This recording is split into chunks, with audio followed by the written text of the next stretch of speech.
اگه امروز اینجا هستی، قطعاً یه جایی تو دلت یه صدای کوچولو گفته بس دیگه، وقتش یه تغییر واقعی توی زندگیم بیارم. شاید ماه هاست که دخل و خرجت جور در نمیاد. شاید مدتی حس میکنی برکت از زندگیت رفته. شاید مدام با خودت فکر میکنی من که این همه تلاش میکنم، پس چرا انقدر قفل شدم؟ دقیقاً حست رو میفهمم. حس بی‌ارزشی که مثل خوره افتاده به جونمون.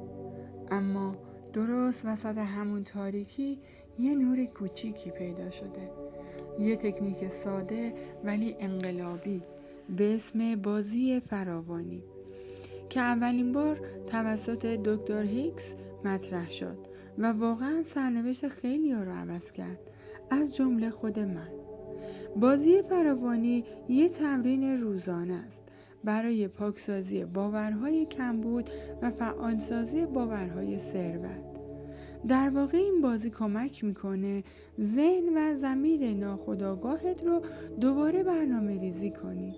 یادت باشه تا وقتی ضمیر ناخودآگاهت تو فقر مونده، هیچ تکنیکی جواب نمیده. تو به این چیزها نیاز داری: یه دفترچه مخصوص این کار، یه خودکار و یه دل مشتاق برای تغییر روال زندگی. قانون طلایی این بازی اینه که هر روز صبح فرض میکنی که مقدار مشخص پول به حساب فرضیت واریز شده. تو موظفی اون پول رو تا پایان روز با جزئیات کامل خرجش کنی. اما توجه کن، توی نسخه شخصی سازی شده برای تو روز اول 3 میلیون تومان. البته بهتر این بازی رو با 5 میلیون تومان شروع کنی، ولی با 3 میلیون هم مشکلی نداره. تصور کن امروز صبح وقتی چشماتو باز کردی پیامک بانک برات اومده که 3 میلیون به حساب شما واریز شد.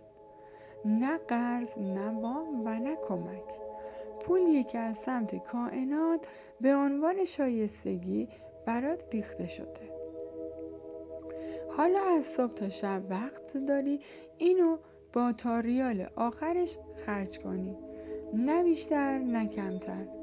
هیچ چیزی نباید تو حساب فرضیت بمونه، چون اگه بمونه یعنی هنوز ترس از کمبود داری و باید از اول شروع کنی.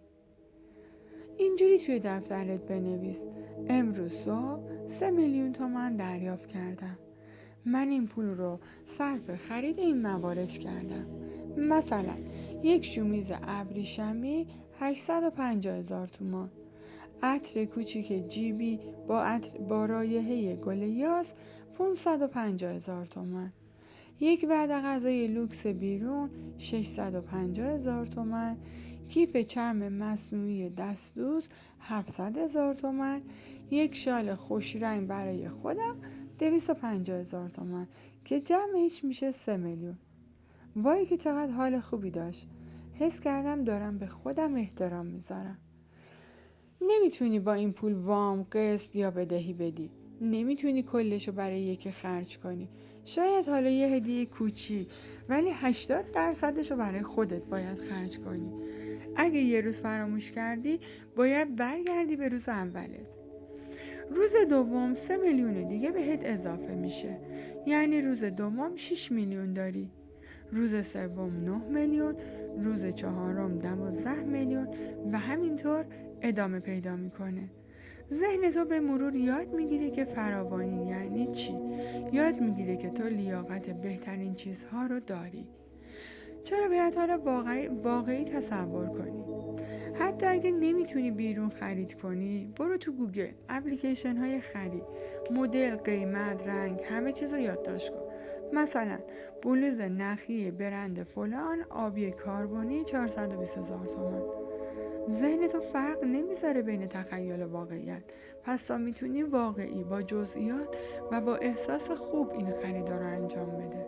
و بعد از یه مدت اگه هر روز این کار رو بکنی، ذهنت از یه جایی به بعد بیدار میشه. شروع میکنه به دیدن فرصت‌هایی که قبلا نمیدیدی. پول از جاهایی میرسه که حتی نمیدونی چطوری. درآمدت بالا میره، حست به خودت بهتر میشه. کائنات میگه بالاخره فهمیدی که لیاقت داری، حالا بیا ببین چی برات آماده کرد. اگه صدای منو داری میشنوی، بدون که تصادفی اینجا نیستی. وقتشه که بلند شی، وقتشه که به زندگیت افتخار بدی، با یه دفترچه ساده ولی با یه ذهنیت جدید. همین الان بنویس: من امروز 3 میلیون تومان دریافت کردم، لیاقت بهترین ها رو دارم. ببین دوست عزیز، من با 3 میلیون برات مثال زدم. حالا بسته به ذهن خودت 5، 7، 10، هر چقدر که دوست داشتی میتونی شروع کنی.